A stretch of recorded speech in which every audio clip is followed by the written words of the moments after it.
पिला माने आज आम कम पढ़ा आज आम पढ़ा कि भारतर इतिहास बुझिपार तुम जो +2 सेकेंड ईयर पिला जो मैंने अच्छ तुम कौन देटा भारतर इतिहास देती इंडियन हिस्ट्री आम पढ़ा जार प्रथम चैप्टर आम पिला माने रही कौन ना प्रथम चैप्टर रही तुम भारतर इतिहास उपादान रही प्रत्नतात्विक रही साहित्यिक रही वैदेशिक बरणी आ रही कौन ना अभिलेखकार्य तथ्य बुझिपार आज आम यही सब विषय डिस्कसन करवा तेरे चलो प्रथम आम देखा कौन प्रथम अध्याय पिला माने भारतर इतिहास उपादान रही प्रत्नतात्विक रही साहित्यिक रही वैदेशिक बरणी और अभिलेखकार्य रही तुमको जदि मु पिला माने गोटे क्वेश्चन पचारि एठी कि तमे कुह मते कि आम इतिहास क्या कहवा प्रथम कथा है हिस्ट्री आम क्या कौच हिस्ट्री पिला माने क्या कौच इतिहास आम बुझा गले अतीतर किसी घटना जहाँ आम इतिहास बोली कहवा अतीत जदि किसी घटना घटी ताहा कौन सी पुस्तक कि कौन सी दस्तावेज लिखाही आम ताधु किसी संग्रह करुचु तथ्य ताको आम कौन इतिहास कहवा अतीतर जो सब घटना घटी ता विषय जाना आ सी जो लिखाही ताको आम इतिहास कहवा से बहिरे देला कौन ना अतीतर सत्य घटना उपर पर्यवेस्त होची इतिहास इतिहास क्या पर्यवेस्त अतीतर सत्य घटना उपर यार रचयन अध्ययन पर मौलिक उपादान बा मूल उत्सर भूमिका अत्यंत गुरुत्वपूर्ण जदि गोटे पिला गोटे सोर्स नथिबो आमे जानिनु जे ये जिनस कौन होईची जानिनु आमे मोगल जेतेबेले शासन करथिले से समय कौन होइतिला बुझी परिबा कि इतिहास कौन कि तांको समय कौन होइतिला आमे तो जानिनु आमे जानिबा केमति कि नाही ये जिनस होइतिला से जिनस होइतिला जेहेतु इतिहास विषय गोटे सत्य घटना गोटे सोर्स रे सेटा अछि माने हमर ऐतिहासिक माने से जिनसटाकू लिखिचंती ताकू आमे कहूछु कौन ना इतिहास बुझी पारलो क्लियरली देख उपादान बिना इतिहास लिखा असंभव जदि किसी सोर्स नथिबा आमे इतिहास कदा भी लिखि परियानी आमे जानिन तो कौन होइछि लिखिबा कौन बुझी पारलो उपादान ही सत्य घटनार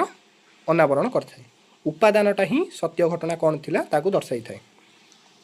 ग्रीस और रोम भली प्राचीन भारत में विधिवत भाव इतिहास लिखा जाई नथिला कोड लिखा जाई नथिला ग्रीस और रोम भली प्राचीन भारत में बुझी पारलो हेरोडोटस ग्रीस रो इतिहास रचना भित्ति प्रस्तर स्थापना करथिले सेतिपई हेरोडोटस को आमे कौन कहू इतिहासर जनक एट पिला माने देला से इतिहासर जनक नाम परिचित जदि क्वेश्चन पचारिबो इतिहासर जनक किए तमे कौन कहबो ना हेरोडोटस बुझी पारलो तापरे ए सब को छाड़ ए सब काम नुए गुड़ा किसी आवश्यक नहीं पढ़ा देख आज आम पढ़ा कौन प्राचीन युग मध्य युग और आधुनिक युगर इतिहास अध्ययन पर उपादान गुड़िक आवश्यक रही प्राचीन युग मध्य युग आधुनिक युगर इतिहास अध्ययन पर उपादान गुड़िक रही से उपादान मुख्यतः तीन भाव में विभक्त कर गोटे हूँ प्रत्नतात्विक उपादान आर्कोलॉजिकल सोर्स जोटा को आम कह तले अच्छी साहित्यिक उपादान आ गोटे अच्छी अभिलेखकार्य उपादान तो आम प्रथम देखा कौन प्रथम देखा आम प्रत्नतात्विक उपादानटा कौन आर्कियोलॉजिकल सोर्सटा कौन आम बुझा देख प्रत्नतात्विक उपादान हूँ आक्षरिक अर्थ जदि आम बुझा यह पुरातात्विक अवशेषर अध्ययन को बुझाए पुरातात्विक कौन ना जहाँ माटी उपर बा माटी तले दृष्टिगोचर होइछि को सर्वेक्षण खनन प्रक्रिया द्वारा लोकलोचन को अणा जाए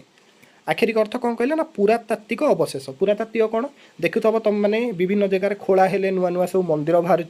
कौ जगार नुआ नुआ सब माने मूर्ति बाहर पुरातन जुगर जो राजा महाराजा मूर्ति बा तांकर किसी दस्तावेज बाहर किसी तांकर माने जिनस बाहर जोटा कि से टाइम रे यूज करथिले बुझिपार से आम कौन कहवा ना प्रत्नतात्विक उपादान जब तुमको पिला माने प्रत्नतात्विक उपादान कौन पचारा तुम लिख कौन ना सर्वेक्षण और खनन प्रक्रिया द्वारा जो पुरातात्विक अवशेष लोकलोचन को आसी थाए ताको आम प्रत्नतात्विक उपादान कहबू क्लीयर हो गल तो प्रत्नतात्विक उपादान कौन बुझीगल ना जहाँ माटी तले बा माटी उपर दृष्टिगोचर होउची सॉरी दृष्टिगोचर हो नहीं ताको खनन प्रक्रिया द्वारा आम लोकलोचन को आणुचु माने माटी तले तो बहुत जिनस अच्छी ना प्राचीन मुद्रा बाहर कौ जगार मंदिर किसी बाहर कौ जगार राजा महाराजा अवशेष बाहर बुझिपार आपको आम कह प्रत्नतात्विक उपादान क्लीयर चलो देख ये देला कौन सॉरी ये देला कौन ना एगुड़िक उपयुक्त विश्लेषण द्वारा आवश्यक एवं ऐतिहासिक को मिलता है खनन प्रक्रिया द्वारा मिलता है यह प्रत्नतात्विक उपादान कहुए बुझिपार प्रत्नतात्विक उपादान तो मुझे कहीदे उपर देख 1947 मसीह बंगरे एशियाटिक सोसाइटी प्रतिष्ठा होगा फल प्रत्नतात्विक क्षेत्र में अनेक गवेषणा कर बंगरे पचारदेव क्वेश्चन बंगरे एशियाटिक सोसाइटी केबे प्रतिष्ठा होता तुम कौन लिख 1784 मसीहा बुझिपार मु जहाँ कहूँ पिला परीक्षा टिकी टिकी कथा इतिहास आसे से ध्यान दे पड़ देख सरी आपको लिभेदबा हाँ प्रत्नतात्विक उपादान गुड़िक विभिन्न भाग में विभक्त कर देख अभिलेख मुद्रा कीर्तिस्तंभ जोटा को मूर्ति फूर्ति कथा कहली कला स्थापत्य सी भी सही जाऊँगी कहला कौन प्रत्नतात्विक खनन मुद्रा देखा कौन सरी मुद्रा सरी अभिलेख देखा कौन आम अभिलेख कहले पिला माने कौन ना प्रस्तर स्तंभ मंदिर कांथ गुंफा बा ताम्र फलक विभिन्न प्राचीन लिपि लेखा जाई थाए विषय को बुझाए कौन ना अभिलेख कहले आम कौन बुझा ना पत्थर स्तंभ मंदिर कांथ गुंफा बा ताम्र फलक विभिन्न प्राचीन लिपि रे लेखा जाइथिबा विषय को बुझा जाए अभिलेख अभिलेख पचारे कौन लिखिब ना अभिलेख कहले पत्थर स्तंभ मंदिर कांथ गुंफा बा ताम्र फलक विभिन्न प्राचीन लिपि रे लेखा जाइथिबा विषय को आम अभिलेख कहबा एहार अध्ययन को पूरा लेख तत्व बा एपिग्राफी कुआ जाए पिला माने देख क्वेश्चन आसियो बारी एपिग्राफी क्या कुआ जाए तुम कौन लिखिब प्राचीन लिपि को आम कहूँ एपिग्राफी बुझिपार एपिग्राफी होची से अभिलेख रे जाउची ऑप्शन ने देइथबो एपिग्राफी क्या कुआ जाए प्राचीन लिपि बुझिपार प्राचीन लिपि की आम एपिग्राफी कहू तापरे देला कौन तापरे देला अभिलेखर अतीत घटना मान प्रतिफलित होता है राजा मानकर वंशावली एवं परिचय तथा शासन काल राज्य जय शासन व्यवस्था धर्मनीति तथा समसामयिक समाज और अर्थनीतिक अवस्था उपरे अभिलेख माने आलोकपात करथांती अभिलेख रे कौन कौन सब थाई पिला माने ना देख राजा मानक वंशावली थाए राजा को वंश रे सब किए किए थिले किए नथिले केबे कहार मृत्यु हैला सब जिनस थाए परिचय थाए परिचय शासन काल केते वर्ष राजा कले कौ राज्य जय कले कौन न कले सब विषय रे थाए राज्य जय कले बुझिपारल शासन व्यवस्था केमिति राजा शासन व्यवस्था थिला दोष को माने सॉरी दोषी के केमितिया दंड मिलुथिला जो माने भल काम करथिले तांकु राजा केउ भाव में रखुथिले एमती धर्म नीति राजांकर गोटे निर्दिष्ट धर्म थाए ता नीति केमिति पालन होइथिला समसामयिक समाज और अर्थनैतिक अवस्था मेन मोस्ट इंपोर्टेंट पिला माने होची जेतेबेले गोटे राजा गोटे राज्य को जय करे से जगह कौन करे से तार बसरी स्थापन करे तार से जगह जो अर्थनैतिक अवस्था सेटा को सी प्रथमे सुधारी थाए जेहेतु देख राजा पाखे बहुत आग काल राजा बहुत जगह लुटुले पाखे बहुत धन संपद थिला से कौन माने अर्थनैतिक अवस्था से टाइम रे केमती थिला अभिलेखगार रे लिखा जाइए बुझिपार अभिलेख को उपादान भाव में ग्रहण करने समय साधारणतः 3 गोटी उपर दृष्टिगोचर दि जाए बुझिपार तो अभिलेख को उपादान भाव ग्रहण कर साधारणतः 3टी दिगरे दृष्टि दि जाए गोटे थिला कौन ना मिलिथिबा स्थान उल्लेखित तथ्य अध्ययन और यार व्याख्या बुझिपार विभिन्न समय अभिलेख गुड़ी को विभिन्न भाषा में लिखा जाइथिबार जणा जाइथाय अभिलेख गुड़ी को देख गोटे राजा तुम इने कौन तुम इंडिया भाषा जहाँ स्पेन भाषा से कि रशिया भाषा से कि नुहे ना सेमती विभिन्न भाषा में अभिलेख गुड़ी को लिखाई थाए अशोक समय अभिलेख गुड़ी मुख्यतः ब्राह्मी लिपि रे लिखा जाइथिला केतेक अभिलेख खरस्ती लिपि और ग्रीक और आरबीय लिपि रे मध्य व्यवहार देखिया को मिले कौ कौन अभिलेख गुड़ा कौ देख अशोक समय अभिलेख गुड़िक मुख्यतः कौन ब्राह्मी लिपि रे लिखाई ब्राह्मी लिपि थिला अशोक बेले लिखा जाइथिला अभिलेख गुड़िक केतेक अभिलेख पिला माने खरस्ती लिपि रे भी लिखा जाइथाय ग्रीक और आरबीय लिपि रे मध्य व्यवहार करिया देखिया को मिले 3टा लिपि ब्राह्मी खरस्ती ग्रीक और आरबीय सॉरी 4टा लिपि है ना एगुड़िक प्रकृत भाषार व्यवहार करा जाइथिला प्राकृत भाषा सॉरी एगुड़िक प्राकृत भाषा पचार दब पिला माने कि जो समय रे आमर कौन लिखा होता अभिलेख गुड़िक लिखा होता से समय कौ भाषार व्यवहार होता लिखिब कौन ना प्राकृत भाषार व्यवहार करा जाइथिला द्वितीय शताब्दी ठारू अभिलेख गुड़िक संस्कृत भावर सॉरी द्वितीय शताब्दी ठारू अभिलेख गुड़िक संस्कृत भाषार व्यवहार देखिया को मिले द्वितीय शताब्दी ठारू अभिलेख गुड़िक कौ भाषा ना संस्कृत भाषार व्यवहार देखिया को मिले बुझिपार तापर देला कौन हरप्पा सभ्यतार मिलिथिबा मोहर मानकर किछि लेखा दृष्टिगोचर हुए हरप्पा सभ्यतार मिलिथिबा मोहर मानकर किछि लेखा दृष्टिगोचर हुए जहाँ एपर्यंत सठिक रूपे पाठ करा जाई पारि नै मन इच्छा लिखिले किए पढ़िबो छाड़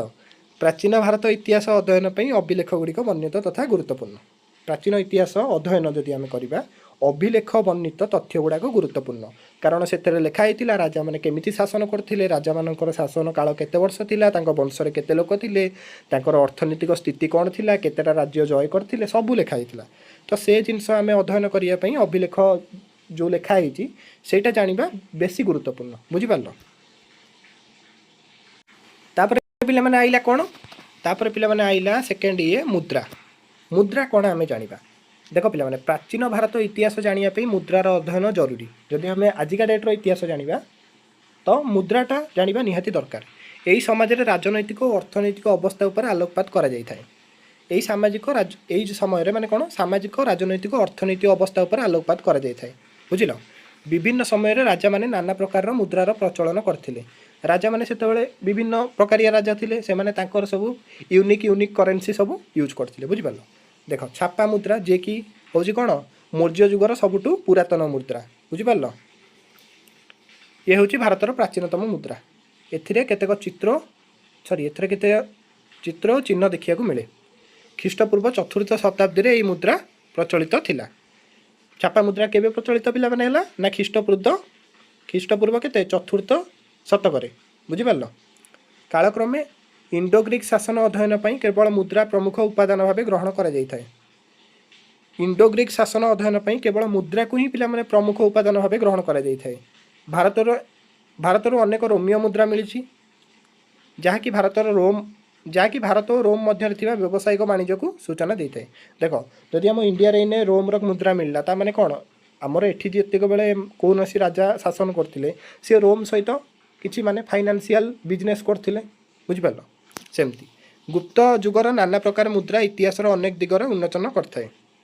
गुप्त जुगर नाना प्रकार मुद्रा इतिहास अनेक दिग को उन्मोचन करता है। प्रथम चंद्रगुप्त समय रे राजा राणी मुद्रा प्रचलित होइतिला। क्वेश्चन आसीबो राजा राणी मुद्रा केबे प्रचलित होइतिला पिला माने देखिबो कोन ना प्रथम चंद्रगुप्त समय रे राजा राणी मुद्रा प्रचलित थिला। एथिरे राजा और प्रथम चंद्रगुप्त और तांको राणी कुमार देवी को छवि रही। एथिरे कोन रही ना राजा प्रथम चंद्रगुप्त और तांको राणी कुमार देवी को छवि रही। तापर देला कोन समुद्रगुप्त मुद्रा रे कोन रही ना बीणा बादन चित्र रही। अश्वमेध यज्ञ और व्याघ्र पराभूत करिवार छवि रही।